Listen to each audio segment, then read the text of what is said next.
Ser inkomplu l-aħħar nofsija b'intervista oħra waqt Local Angle miegħi Christian Busuttil u issa ser ikonna intervista ma' żewġ membri ta' Xorrulu. Fil-fatt għandi miegħi lil Josef kif ukoll lil Luke nirgazzakom ħafna tal-li ġejtu u l-festi tajba. Lilek u telespettaturi kollha tal-programm tagħkom. Mela, l-ewwel nett, dan isem beda qisu biċċa minnek u biċċa minn Luke. Ekku, Ngħidu li idea tiegħu kien. Idea tiegħek, idea tiegħek. All right, I mean, jena jafuni bħala xaru, way back, ġifiri kelli daqxin xaru, mux ħazin, u stikja, weħel il-laqam. U l-luk jafu bħala l-lum. So, kienet hija xi ħaġa ovvja li f'dal proġett li huwa tiegħu ta' Luk, ħandaħlu parti mill-laqam tagħna literalment. Xaru, Luk. Minn hemm ġie. U kif beda dan il-proġett bejnietkom li tibdew id-duo fl-imkien tista' tgħid? Jiena bażikament kelli bżonn reper ta' kitarra ġifieri. U spiċċajtu kontratt jgħid lil Josef u tlajna post partikolari u bdejna nitkellmu. U inti l-imħabba tal-mużika u l-fissazzjoni ġielek ġebidna xi sija dakinhar. Jew sija u nofs nitkellmu. U għatlu l-nduq l-akustik għatlu jena profaw xaħġa. Unt għajna dak iż-żmien xi 11 ta' bil-lejl, ġa garax partikolari ġifieri u għadna għalfejn ma nerġgħux nagħmluha fis-sens. U qed tifhem mbagħad għajna nintaqgħu u bdejna da l-proġett flimkien. Letteralment ġifieri kienet diskursata twila li inti taf il-dak, inti taf il-ieħor aħna naħdmu flimkien, mela nafu ħbieb inkomuni u hekk. U eżatt, bil-music li nħobbu fl-imkien u bejn acoustic guitars u electric guitars u tibqa. Xlejna ħafna ħin literalment u baqa li niltaqgħu. Ok, jien insejt.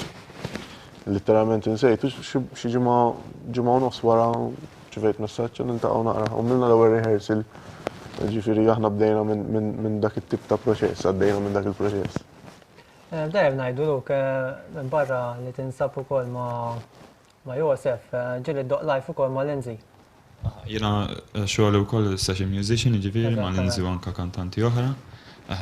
Nista' ngħid li jieħdu li ħafna ħin minn ħajti, qalbi xorta tibqa' ma' Xorrulu ġifieri, ma dak huwa tip tax-xogħol ukoll li nagħmel. Importanti ħafna wkoll. Importanti wkoll. Importanti ħafna jissapportja lil again ħbib tagħna li nkunu fl-istess ċirku ta' fimt u anke music-wise, tifhem ġieli nkunu qegħdin ndoqqu f'postijiet anke komuni.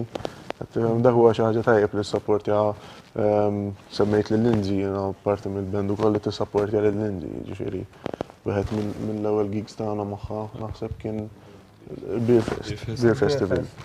U Esperjenza sabiħa wkoll kien. ħadna pjaċir ħafna. Mela, wieħed mill-avvenimenti li ser tibqgħu tiftakru bla dubju kienet is-semifinali ta' Malta Eurovision Song Contest din is-sena. Bi preparazzjoni għal diska li ser tiġi kantata propju s-sena dieħla mingħand propju Ember Warrior. Imma kontu ħadtu sehem fis-semifinali u kontu fost oħrajn kellkom performance bid-diska tagħkom cover version tista' tgħid Crazy Little Cold Love. Crazy Little Thing Called Love u Sultans of Swing fil-fatt. Huma probabbilment it-tracks li għaddejna l-ewwel rehearsal li qattilt għajna. U xtaqna nagħmlu dak il-combo ta' songs tajjeb illi ngħidu li Xorrulu huwa proġett li meta nkunu qegħdin ndoqqu ħafna medleys u ħafna mashups. Naqbdu songs differenti li jkunu jaqblu u jkunu ġejjin forsi minn ġenru anke differenti imma jkunu joqogħdu flimkien u naqduhom improvvizzazzjoni, ħafna improvvizzazzjoni ġifieri u affarijiet ta' dat tip. U Crazy Little Thing Called Love u Sultans of Swing kienet probabbilment l-ewwel xi żewġ l-ewwel tracks li konna għamilna flimkien bħala rehearsal. U għamilna dak il-combo ta' songs biex f'dis-sena konna biżi ħafna. U f'dak il-lat li sem u l-proġett kiber. Allura konna nixtiequ li nagħlqu bħal speċi dak il-perjodu nimmarkawh billi nagħmlu l-ewwel żewġ tracks li għamilna flimkien biex issa anke eventwalment noħorġu original material songs, singles, eccetera, tifhem? Proġetti tas-sena d-dieta tista' tgħidha wkoll. Bdejna diġà naħdmu fuqhom, jiġifieri tracks illi kif peress li konna biżda ħallejnihom daqsxejn storjati u issa wasal iż-żmien illi naħdmu fuqhom u nispiċċawhom bażikament, noħorġuhom. Bażikament din is-sena kontu qed nitbażaw iktar fuq covers. Eżatt. Dejjem imbagħad nirreħelsjaw il-materjal ġdid li ġej. Il-materjal biżi bil-gigs u hekk. Eżatt, il-materjal ġdid huwa ilu hemm ċertu songs illi ilhom miktubin u ġast ma poġġejniex bil-qiegħda nitkellmu sewwa kif ħanaqduhom.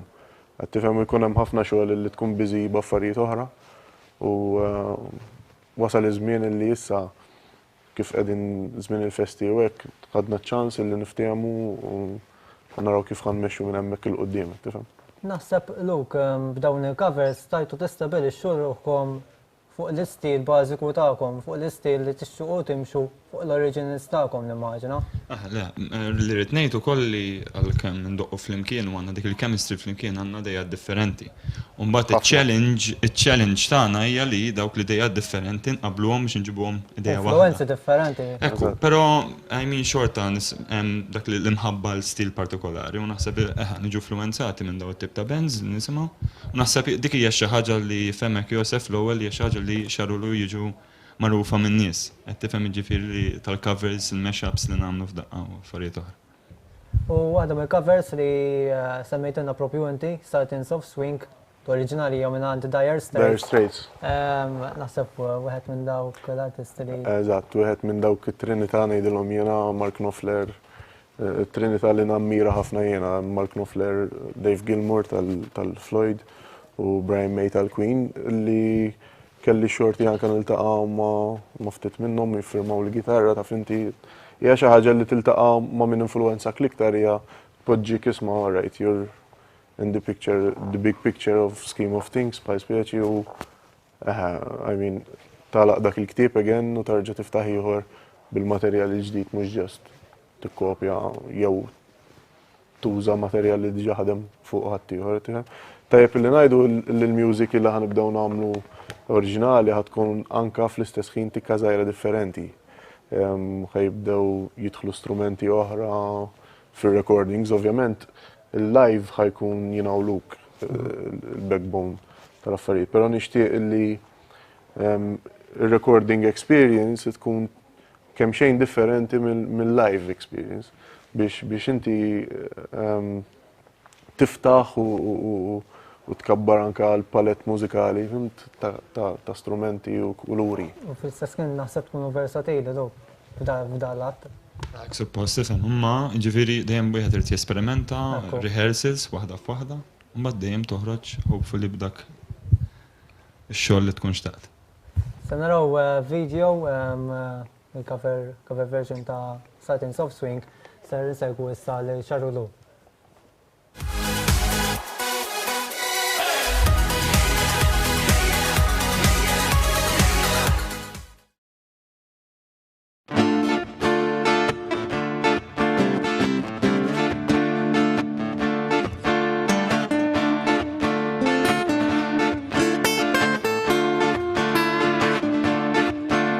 A shiver in the dark, it's raining and you fall in the meantime. Sound on the river, you stop and you hold everything. A pen is blowing, Dixie never for time. Feel right as you hear the music ring.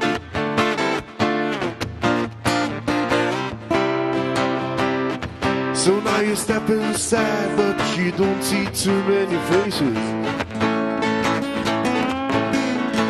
Gathering out the rain, you hear the jazz go down. In competition to many other places, by the homes we blow that sound. Down south, way on down south, London town.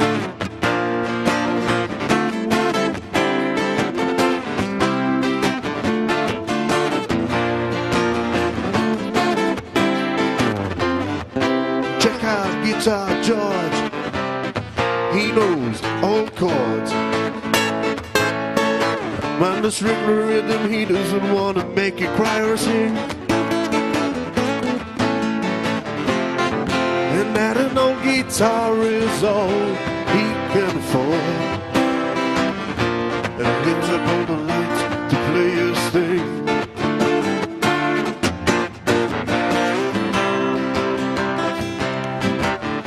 If Harry doesn't mind, if he doesn't make the scene, he's got a daytime job, he's doing quite alright. And he can play the honky-tonk like anything, saving it up for Friday night. Yes, with the Sultans, with the Sultans of Swing.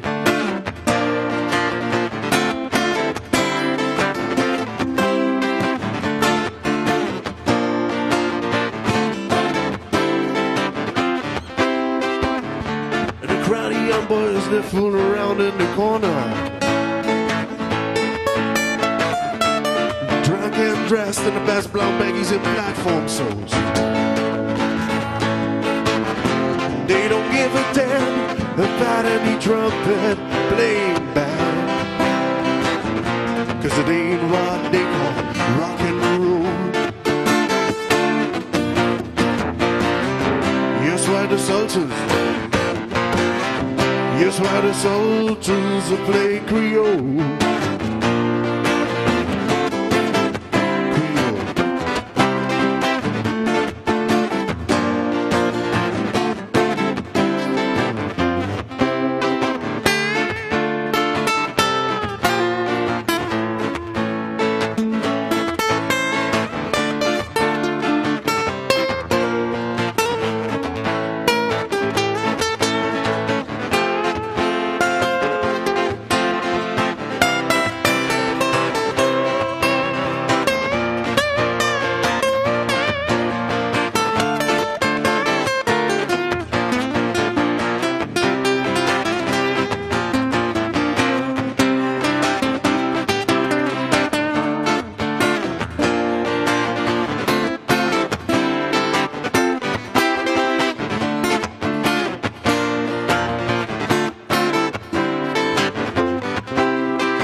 Then a man wakes wide up to the microphone,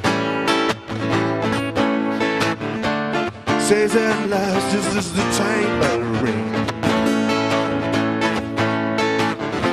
I'm taking good night, and now it's time to go home. And makes it fast with one more thing.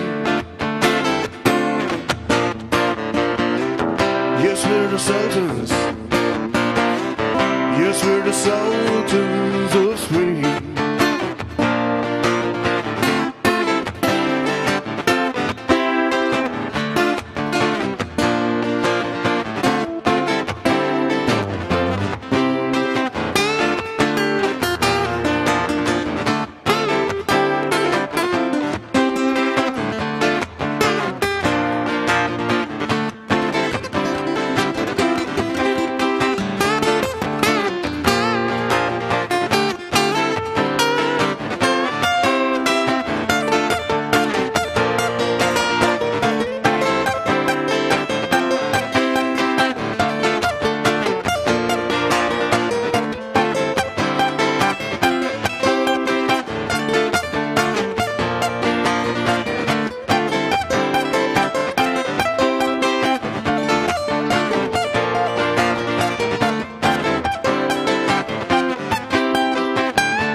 Qabel ma nkomplu l-intervista ma' Xarru nfakkarkom biex tiċċekkjaw il-Facebook pages ta' Shake kif ukoll ta' Local Engel hemmhekk tibqgħu aġġurnati dak kollu li jkun qed jiġri waqt dan il-programm kif ukoll fuq dan l-istazzjon. Se nkompli ma' Luku Josef, sar insaqsikom dwar avvenimenti li sar din is-sena u kontu involuti fih Rockestra. Wieħed mill-avvenimenti li naħseb sir tibqgħu tiftakru. Rockestra kienet esperjenza sabiħa ħafna għalina. Kienet xi ħaġa fejn ġejna mistednin biex nagħmlu il-warm-up act, supporting act qabel ma jibda x-show. U r-rispons li ħadna minn in-nies literalment tagħna sodisfazzjon kbir. Nixtieq nirringrazzja wkoll għal dak il-video li għadkom kif urejtu lil Francesco De Bono illi kien wieħed mill-membri oriġinali tal-Milk Me wkoll, milli ħadem magħna xi ħaġa improvvizzata, xi ħaġa żgħira nħobbu nagħmlu affarijiet last minute u anke nixtieq nirringrazzja wkoll lil Simon Spiteri illi ħadilna wkoll anke photo sessions u hekk. Dawk huma kollha nies illi jkunu għajnuk matul. Eżatt, wara l-kwinti. Nixtieq anke nirringrazzja lil Peter Paul u l-Antwan ta' Tribali u l-postijiet kollha fejn daqqejna matul dis-sena konna biża' ħafna. L-orkestra kienet xi ħaġa illi tana ċans Paolo Borġbonaci u t-tim kollu li jkun qed jaħdem wara kunċert kbir bħal dak. U kienet nista' ngħidu waħda mill-isbaħ esperjenzi li kellna, waħda minn dawk il-highlights. Tifhem? Jena minn dejjem kienet xewqa tiegħi jiena klassiku bniedem li jogħġobni ħafna klassiku, ġifieri li ma tħalt f'dik minn dak it-tip ta' xogħol hija ħolma li saret realtà ġifieri. U nirringrazzja n-nies li għamlu fina ġifieri ma' esperjenza tal-ġen. U li rajtu li kif walla qudiemkom dawk l-eluf hija xi ħaġa indimentikabli. Eżatt. Ovvjament li ddoq qabel event bħal dawk in-nies. U il-fatt li kellek imbagħad stage ovvjament kbir, sound tajjeb. U anke n-nies li qegħdin hemmhekk lesti biex jieħdu gost. Kienet sodisfazzjon kbira li fl-aħħar tal-20 minuta tismagħhom ikantaw lura. Dik hija waħda mill-affarijiet li aħna naħdmu. Ma nemminx li titmur id-doq u jiena qed indoq u ma jinteressani minn xejn. L-udjenza hija parti importanti kbira immens u hija raġuni għal xiex qiegħed hemmhekk inti, bażikament. Jekk ma tagħtix gost l-udjenza jew tinvolvihom b'xi mod, dak li jkun might as well rak fuq computer ma ġiex hemmhekk, tifhem? Jekk ħajġu biex jieħdu gost. U dik naħdmu ħafna fuq aħna. Duk naħseb tħoss dik l-emozzjoni għalli tara dik dawk in-nies ikomplu miegħek ukoll fl-istess ħin. Le, sakemm ma titla' u tibda u tgħid in-nies kif ħajjitfgħu l-feedback lura dejjem għandek hemm. Mbagħad mal-Josef għajmin rajtu live u nieħu ħafna gost miegħu ġifieri, imma konna ħsibnija minn qabel ħaġa biex kemm jista' jkun involvu n-nies ġifieri. Imma kellna turnout tajba ħafna. Proġetti li għandkom din is-sena. Nissamuna mhux din is-sena, s-sena għaddiela tista' tgħid għax din is-sena għaddiet taret, jiġri s-sena għaddiela 2015 kif se tkunu? Ara, nixtiequ li f'dal-ħin l-ewwel nett għandna event fi New Year's Eve, ħajsir San Ġiljan għal dawk kollha li jkunu jridu iktar informazzjoni jsibuna fuq il-Facebook page tagħna, Xarulu Acoustic Duo. U mbagħad qegħdin fi proċess li nirrekordjaw xi materjal ġdid. At this point hemm 3 songs totalment differenti minn xulxin illi kollha għandhom dik id-daqsxejn kont isemmi l-istrumenti ġodda u anke approaches differenti. Tifhem mhux ħajkunu kif għadlek, mhux ħajkunu qisek qed tara lilna live żewġ kitarri u żewġ vuċijiet. Ħajkunu xi ħaġa iktar produced, xi ħaġa iktar ippolixjata u live aħna nagħmluh daqsxejn iktar dangerous kważi speċi illi nirriskjaw illi nagħmlu xi ħaġa improvvizzata dak il-ħin. Dika l-iktar li nħu gost nagħmluha. Imma ovvjament l-istudio titratta b'mod differenti għax għandek canvas kompletament differenti fuq xi tpenġi qed tifhem. Dak huwa qegħdin naħdmu fuq dawk iż-żewġ tracks jew possibilment anke tlieta għax li naħdmu fuqhom bil-mod. Imma ovvjament irridu nħaffu ftit għax issa meta nkunu qegħdin ftit kwieti, eżin kwieti mhux li tieqaf kif qal tajjeb anke Nick qabilna, jiġifieri ma teqaf qatt. Però tpoġġi bil-qiegħda tiddiskuti u tagħmel telefonat il dak u l-ieħor biex taqqad kollox flimkien qed tifhem. Hija xi ħaġa sabiħa. Nasib ikun hemm dawk in-nies li tafdawhom numru żgħar ta' nies li issemmaw id-diski tagħkom qabel ma toħorġuhom. Sewda waqt se toħorġu l-oriġinali tagħkom is-sena d-dieħla. Jattuna tajjeb intom imma naħseb issemmawhom li ċertu nies li huma fil-qasam tal-mużika. Le, bażikament dejjem biex tagħmel song, dejjem biex tkun kwaħ ħaġa li tagħmel fil-ħajja, dejjem ikollok dawk in-nies li tafda u dawk li taħdem magħhom. Ġifieri ma jistgħux dejjem irid ikollna l-għajnuna u dejjem irid ikun hemm dawk in-nies li toqgħod fuqhom u ma dejjem imbagħad eżatin ittella x-xogħol f'daqqa. Tisma' ħafna u tħalli wkoll lil dawk in-nies li jkunu qegħdin jgħinuk jagħtu xi tip ta' input min-naħa tagħhom. Nemmen ħafna li tagħti ċertu freedom, speċjalment jekk il-persuna tkun artista u inti tirrespettaha fuq l-istess livell tiegħek eżatt. Taħdem hekk. Fejn jistgħu jsibukom in-nies jekk ikunu jridu jsibu aktar informazzjoni għandkom avveniment f'New Year's Eve kif għedtulna tajjeb intom u s-sena d-dieħla se tkunu involuti f'aktar avvenimenti. Aħna nużaw ħafna il-Facebook page tagħna illi dis-sena tajjeb ħafna li speċi tellajna iktar following. Xarulu, tinkitab kif tinħass bil-Malti u naploadjaw dejjem videos, intervisti, whatever you have li kollok hemm matul is-sena. Għandna informazzjoni fuq l-event ta' New Year's Eve li ħajsir San Ġiljan, Paċeville. U ovvjament nissuġġerixxi lill-telespettaturi li jidħlu fuq il-page jagħmlu like biex ikollhom l-updates dejjem għaddejjin speċi fuq x'qegħdin nagħmlu. Għax tajjeb ngħidu kif semmejtulna tajjeb intom il-sena d-dieħla se tkun waħda importanti ħafna lilkom. Ekku. Biex ħafna xogħol fiha. Ħafna xogħol u ttejbu fuq li għamiltu. Eżatt, titla' dejjem dejjem titla' tarġa'. Dis-sena kienet tajba ħafna daqqejna Beer Fest, Rockestra, Eurovision Song Contest. Notte Bianca tagħna kienet xi ħaġa li għaltilna fis-sens seqgħu sejrin bħala l-ewwel sena kellna rispons tajjeb immens, ħadna baż kbir, jiġifieri niltaqgħu ma' nies differenti, naħdmu ndoqqu f'postijiet differenti. Anke isibuk in-nies jarawk proset hemmhekk. Hija xi ħaġa inkoraġġanti ħafna. Mela nirgazza lilek Luke, Joseph. Grazzi tal-istedina. Nixtiequlkom il-festi tajb ovvjament. Lilkom ukoll, li familjali tagħkom, ħadd pjaċir nagħmlilkom din l-intervista u nawguralkom għas-sena d-dieħla kemm fuq ix-xogħol tagħkom li ser taħdmu wkoll kif ukoll għalikom personali. Nirgazzakom ħafna tal-li ġejtu. Grazzi tal-istedina. Bekk temmejna programmi ieħor Local Engine miegħi Christian Buzuti li nerġa' nkun magħkom issa il-ġimgħa d-dieħla il-ħamis fl-10 ta' filgħaxija kif ukoll ikollna repetizzjoni s-sibt fis-sija u nofs ta' wara nofsinhar. Qabel ma ntemmu illum ser ikollna ċans li fit-tmiem ta' dan il-programm se naraw il-music video riċenti ta' l-diska li kienet ħarġet fix-xhur li għaddew ta' Winter Moods. Everlasting ser tkun il-diska li ser ittemm dan il-programm tal-lum.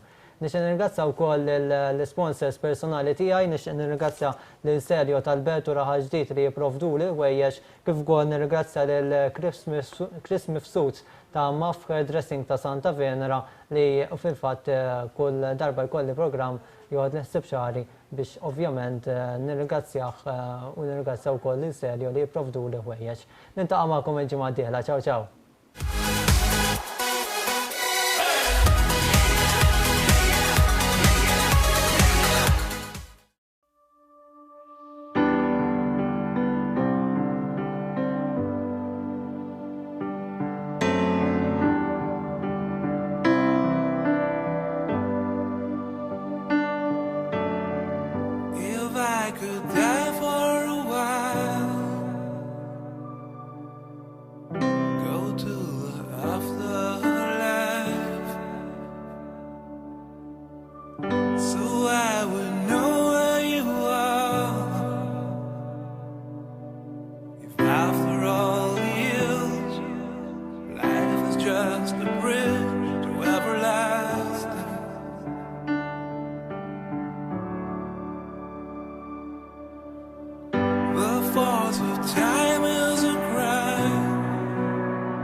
feels like heaven.